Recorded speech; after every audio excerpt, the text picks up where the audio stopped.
Pandian stores இன்னைக்கு எபிசோட்ல ராஜி வேலைக்கு போனது உனக்கு தெரியும்ல நடந்துச்சு.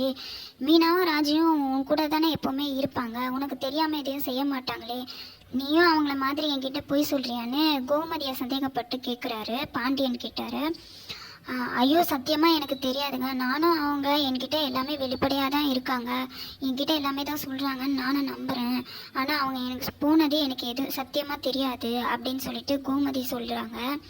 கோமதி சமைக்கும்போது ராஜியும் மீனாவும் ஹெல்ப் பண்ண வராங்க.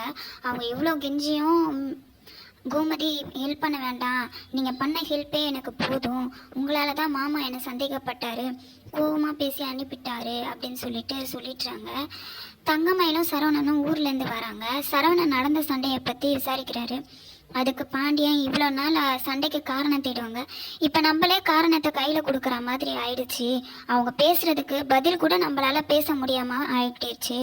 அதுக்கு தங்கமயில், நீங்கள் கவலைப்படாதீங்க மாமா, ஒரு நாள் நம்ம பேச வேண்டிய நேரம் வரும், நம்ம ஒரு நாள் அவங்கள இதே மாதிரி கேள்வி கேட்குற நாள் வரும், அப்போ அவங்கள சும்மா விடக்கூடாதுன்னு சொல்லிட்டு, ஏன் மீனா நீங்களாவது ராஜிக்கு அட்வைஸ் பண்ணக்கூடாதா, அவங்க என்கிட்ட பேசினாவது நான் அட்வைஸ் பண்ணுவேன், ஆனால் அவங்க உங்ககிட்ட மட்டும்தானே பேசுகிறாங்க, ராஜி உண்மையாகவே கோச்சிங் கிளாஸ் போகிறதா தான் நானும் நம்பிட்டேன், ஆனால் பொய் சொல்லிட்டு வேலைக்கு போனது இப்போ தான் தெரியுது அப்படின்னு சொல்லிட்டு ஏற்றி விடுற மாதிரியே தங்கமயில் பேசுகிறாங்க.